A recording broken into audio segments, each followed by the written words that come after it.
Globo Televisión presenta su noticiero AM/PM. Con el patrocinio de Para España.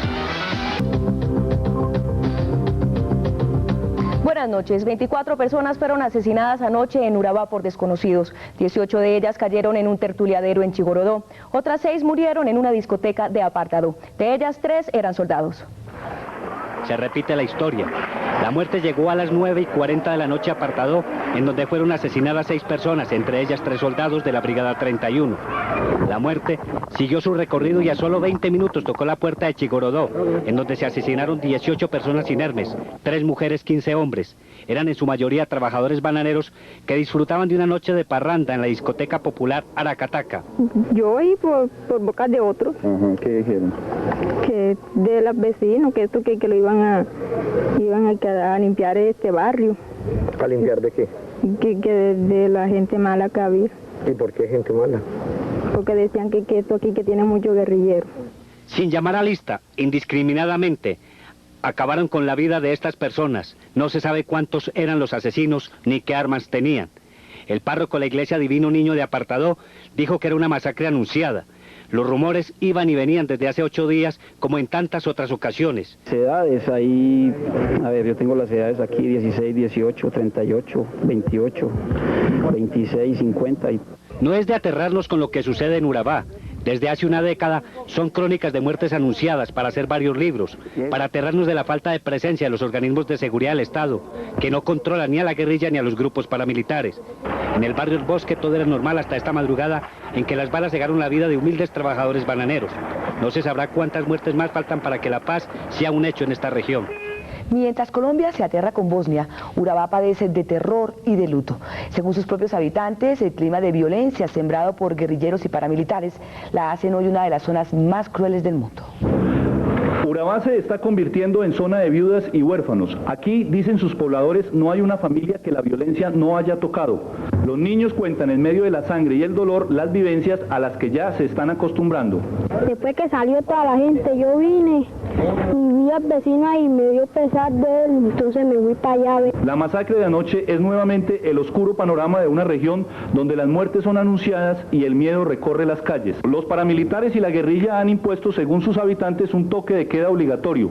En este barrio la gente desde hace meses no puede salir después de las 8 de la noche. Se vive en medio del temor y de la zozobra. Y también, algunos dicen, en medio de la esperanza de que algún día Urabá no tenga que seguir contándole al país estas historias de intolerancia.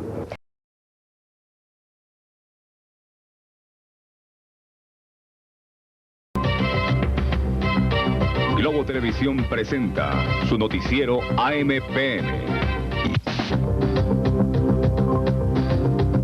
Las víctimas serán dirigentes sindicales y guerrilleros desmovilizados del EPL. En total son 9 los muertos. Anoche otra vez el terror en Urabá. Esta vez llegó a la finca Mapaná en la carretera que de Apartadó conduce a Turbo. Un grupo de hombres fuertemente armados y con lista en mano llegó a este lugar a la 1 de la mañana.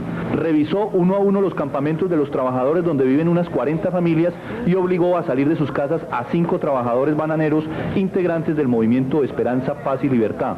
Yo me di cuenta que las esposas dijeron que los habían sacado de sus casas y que lo habían acostado ahí ante las esposas y niños los mataron. Fueron 16 que quedaron huérfanos, 16 niños y esposas, y delante de ellos los mataron. Luego se dedicaron a incendiar la finca, arrasaron los cables que transportan el banano y destruyeron las oficinas. Una hora más tarde, llegaron a la finca del Oasis y buscaron a otro trabajador y dirigente sindical. Luego de sacarlo de su casa y asesinarlo, incendiaron la finca. Esta acción la repitieron en 2 fincas más de la zona.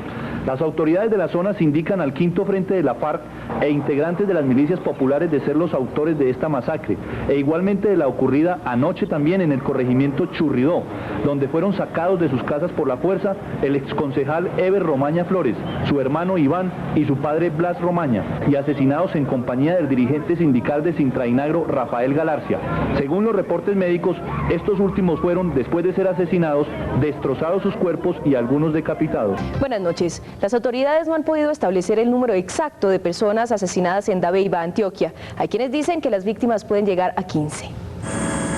El 31 de diciembre pasado, un escuadrón de hombres armados que según testigos se transportaba en 4 vehículos y vestían prendas militares, asesinaron a unos 12 campesinos en el paraje Tascón, en la vía entre Dabeiba y Mutatá. Solo hasta este fin de semana, y gracias al drama vivido por la familia Jiménez, que se desplazó de Medellín a Dabeiba a recuperar el cadáver de don Octavio, también asesinado, se pudo conocer de la matanza. ¿Usted por qué tuvo que ir a recoger el cadáver de su papá? Porque yo viendo las cuestiones que aquí llamaban a toda parte y nadie daba pues esperanza de nada, yo lo único que vi era acudir a arrancar por él. La masacre ocurrida en zona indígena también cobró la vida de Joaquín Domicó y Francisco Domicó de la comunidad Embera. Nosotros estuvimos ahí en la zona de una comunidad denominada Tascón y ahí constatamos y recuperamos 2 cadáveres de integrantes de esta comunidad. Hasta ayer las autoridades locales no habían entrado a la zona por los problemas de orden público y los derrumbes en la vía. Buenas noches. Anoche fueron 10 los muertos en apartado, entre ellos 2 menores de edad. La policía, que estaba a solo 2 cuadras, no vio nada y cuando se le avisó salió corriendo, pero hacia el otro lado. Hasta este lugar llegaron anoche los sicarios que de manera indiscriminada y según testigos dispararon contra las gentes del lugar. Villares El Golazo es un sitio de esparcimiento en el barrio Policarpa, uno de los 10 de la comuna Bernardo Jaramillo, donde viven unas 20.000 personas, en su mayoría de la UP y el Partido Comunista.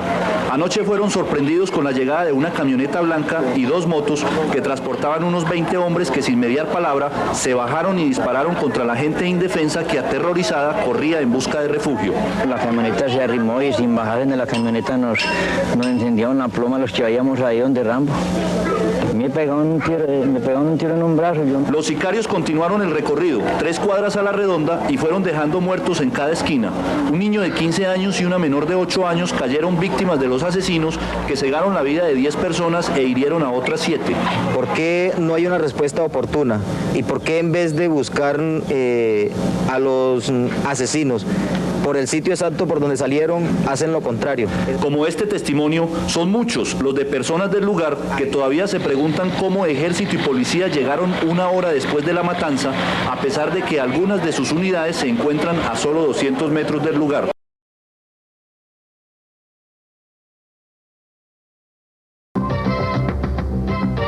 Globo Televisión presenta su noticiero AM/PM.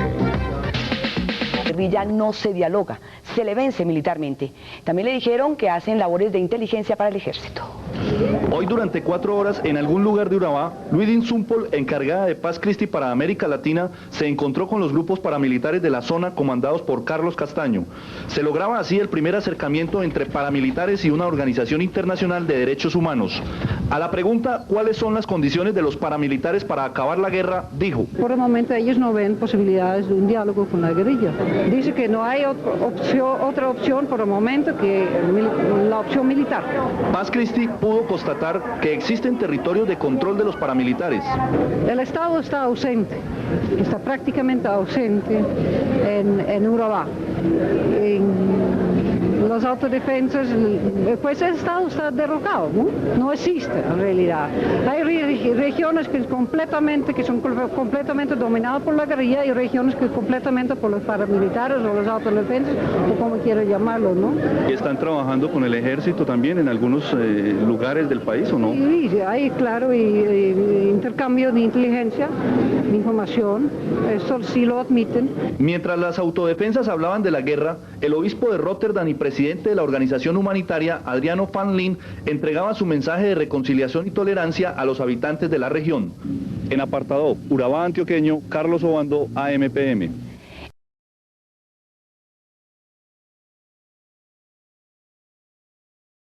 Televisión presenta su noticiero AM/PM.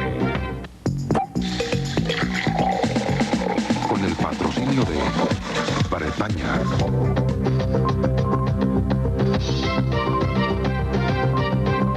Buenas noches. El anuncio de la aparición de un grupo paramilitar urbano que dice perseguir a guerrilleros y mafiosos tiene preocupadas a las autoridades de Medellín. En el suroccidente de Medellín vienen apareciendo una serie de letreros pintados en paredes y muros. Las frases "viene magma" o "pronto llegará magma" causaron extrañeza y temor esta semana cuando se conoció de la circulación de este panfleto con la sigla que traduce "muerte a guerrilleros y mafiosos" y que declara objetivos militares a bandas de milicias, a guerrilleros y a narcotraficantes. Puede ser una acción psicológica por parte de los paramilitares para contrarrestar la oleada subversiva que se ha afrontado últimamente.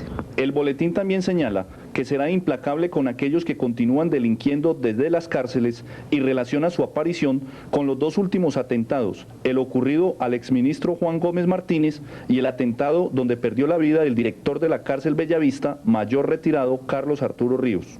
También en Medellín el Tiempo fue víctima del terrorismo esta madrugada. El periódico estaba amenazado como lo están otros medios de la capital antioqueña.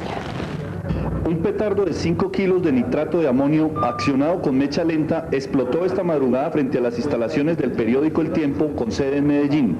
Según testigos, la carga explosiva fue camuflada en un maletín y dejada a las 5:40 de la mañana por 3 hombres que se movilizaban en un carro blanco.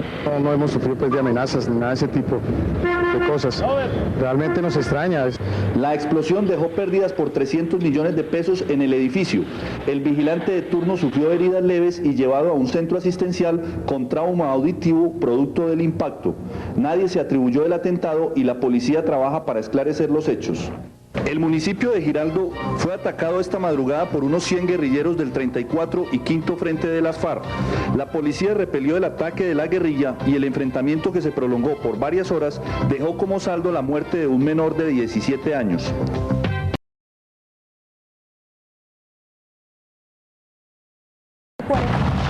Ocurrió en Alto de Mulato y Pueblo Bello, Urabá. Son 16 personas muertas con tal sevicia que algunas de ellas fueron quemadas vivas. Los autores, miembros del 5º Frente de las FARC. Alto de Mulatos es un caserío ubicado entre San Pedro de Urabá y Turbo. Según testimonios recogidos, las autodefensas campesinas de Córdoba habrían establecido una base de operaciones en este lugar.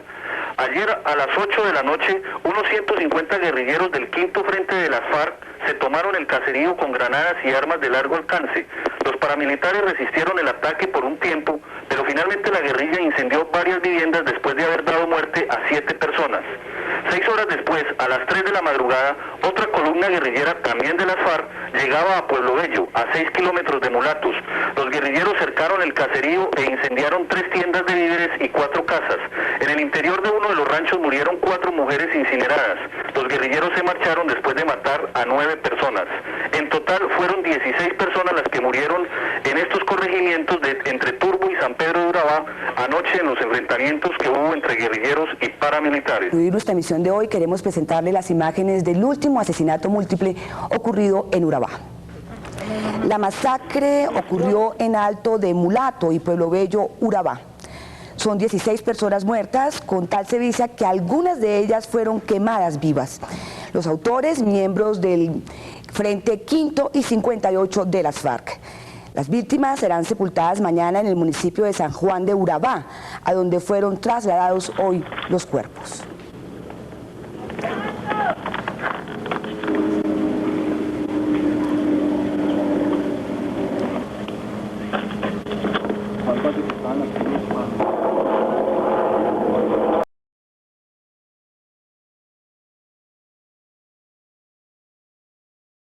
Buenas noches. Urabá recibió el 97 aislada del mundo. Desde hace 20 días es víctima de un bloqueo por parte de las FARC. Los transportadores que sirven esa zona están amenazados y tienen miedo de transitar por la carretera que une a Medellín con la costa antioqueña.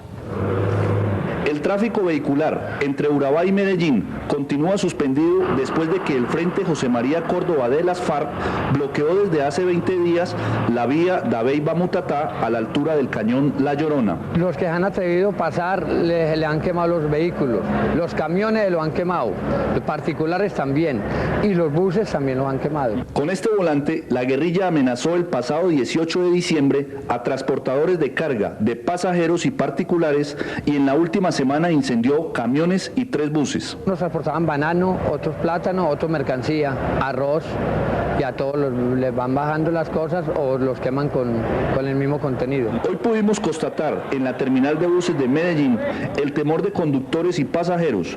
Nadie se atreve a cruzar la zona, dicen, por los combates entre ejército y guerrilla, lo que también los ha obligado a viajar a Medellín por la vía alterna Montería, encareciendo pasajes y fletes.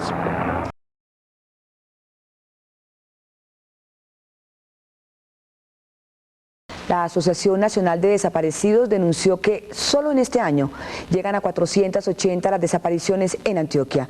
La señora de la Linde muestra en toda su crueldad las huellas de un hecho que ni siquiera es delito en Colombia. En la familia Lalinde todos coinciden.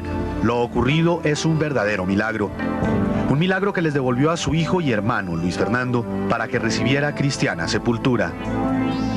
Yo sentí como que el corazón me explotaba en 1000 pedazos. Entraron con unas 2 cajas de cartón y ahí estaban los restos de Luis Fernando. Una historia que empezó hace 12 años, cuando Luis Fernando, estudiante de sociología, salió de su casa hacia una zona rural del municipio de Jardín. Su madre emprende entonces una cruzada de ires y venires por todas las instancias del gobierno. 4 años después, guiada tal vez por su instinto maternal y por la ayuda de varias ONGs, encuentra los restos de su hijo enterrados en la raíz de un árbol en un paraje de Río Sucio, Caldas. Yo no sé cómo estoy viva después de eso, porque nos tocó arrodillarnos en la tierra, escarbar la tierra a buscar lo que eran los restos de mi hijo. La incertidumbre por fin terminó, luego de que un juez penal militar ordenara la entrega de los restos que estuvieron por 4 años en la Brigada de Armenia. Eso se me volvió como en un problema de dignidad y una obsesión por la verdad, porque mi compromiso en todos estos años ha sido con la verdad. Visto avanzar la bota paramilitar con paso fuerte es el oriente antioqueño. Hasta el puesto de salud en la vereda Galilea, en Granada, llegó la comunidad a denunciar ante los organismos de derechos humanos los días de terror que han vivido en las últimas semanas. Una constante zozobra por la acción de grupos paramilitares que los han hecho blanco de atropellos, asesinatos selectivos y desapariciones, lo mismo que el señalamiento que según ellos les ha hecho el ejército. Nos dijeron que yo eran del batallón Barbacoa. En la vereda La Esperanza, en el último mes, 18 personas desaparecieron. Las autodefensas del Magdalena Medio antioqueño, lideradas por Ramón Izaza, reconocieron tener en su poder algunas de ellas, incluido un bebé de tan solo 4 meses. La iglesia fue abandonada porque su catequista desapareció el pasado 7 de julio. Un panorama desolador que para la Defensoría del Pueblo obedece a todo un plan. Una estrategia de presencia militar al margen de la ley en esa región. Y ahora comienza a tener esa presencia en el oriente cercano que no la tenía, para juntarse con el oriente lejano, San Luis, San Carlos, Concorná, que son el corredor hacia el Magdalena Medio. Sin embargo, autoridades locales y población no se explican cómo, a pesar de 5 batallones que operan en la zona, estos grupos armados se paseen por Oriente como Pedro por su casa.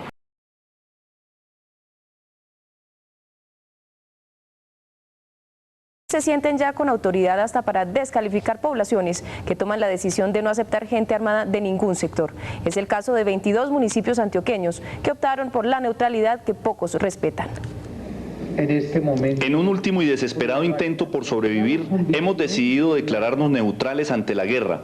Lo dijeron en el encuentro por la construcción de la paz los indígenas de Dabeiba, los campesinos de Punta Piedra en Turbo, los de Aguachica Cesar y los moradores de San José, un caserío a 40 minutos de Apartadó que en los últimos meses ha sido blanco de combates entre la guerrilla, paramilitares y ejército que a sangre y fuego se disputan la zona.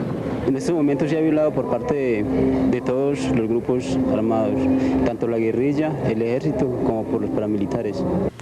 Neutrales frente a todos los actores armados, incluso las fuerzas militares y las Convivir, que en un comunicado esta semana descalifican a San José como zona de neutralidad al decir que no son más que lugares donde el delincuente sigue haciéndole daño a la sociedad. Yo creo que descalificado está el que se atreva a censurar a una comunidad. La comunidad civil está cansada de la guerra y no está de acuerdo en que se le involucre más en el conflicto. Un proceso en el que por fin la comunidad pueda dormir el sueño de una paz labrada en el dolor y el terror de la violencia.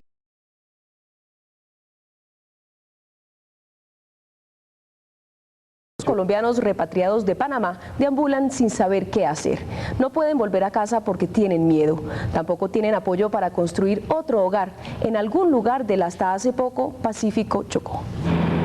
Cerca de 300 colombianos que fueron repatriados de Panamá y que habían llegado al vecino país después de caminar 8 días huyendo de Río Sucio, Chocó, aún continúan en Bahía Cupica, un caserío enclavado en la selva chocuana al que solo se llega por mar. La guerra entre paramilitares, guerrilla y ejército los obligó a comienzos de marzo a dejar sus tierras. Después de 17 días en el Darién panameño, el gobierno colombiano los trajo de vuelta, según ellos, sin usar la fuerza, pero con la esperanza de una tierra prometida. Aquí no llegan los medios de comunicación, no llega transporte, no hay comunicaciones y ellos están completamente olvidados y abandonados. Las 80 familias ahora en Cupica esperan que el gobierno les cumpla lo prometido. Mientras tanto, la Cruz Roja, único organismo en la zona, alivia con un poco de alegría a los 140 niños y el lugar es bautizado con la única palabra que los mantiene vivos, la esperanza. No pensamos regresar a Río Sucio. El motivo, que esa es una zona en estos momentos de violencia. Ese no es el mismo Chocó de antes. Río Sucio no es la tierra de antes y esta no es la de ellos. La violencia los condena al desarraigo y el olvido a engrosar la cifra del 1.000.000 de desplazados que según la ONU pone a Colombia como el país en el mundo que lidera este drama. Tomaron la Universidad Nacional de Medellín tras ser desplazados de la de Antioquia. De allí también fueron desplazados porque las autoridades dicen que no todos son desplazados. Después de ser desalojados de la Universidad de Antioquia, los más de 250 desplazados de Urabá se tomaron ayer la Universidad Nacional, pero hoy fueron nuevamente desalojados del interior de esta universidad por la fuerza pública. El ejército alzó con todos los corotos y los campesinos levantaron carpas improvisadas en las afueras. Las autoridades civiles todavía no toman soluciones de fondo y las militares cumplen órdenes de desalojo, mientras que el fenómeno amenaza con convertirse en un problema de orden público. No pensamos regresar a Urabá, porque tenemos problemas de amenazas por parte de los paramilitares y con guerrilla y milicias. Hoy se vivió el drama de madres que lloraban por sus hijos, porque el alimento escasea, porque nadie los escucha, porque los tildan de guerrilleros. Hoy continuarán en la incertidumbre de la calle por el solo hecho de ser víctimas de una guerra.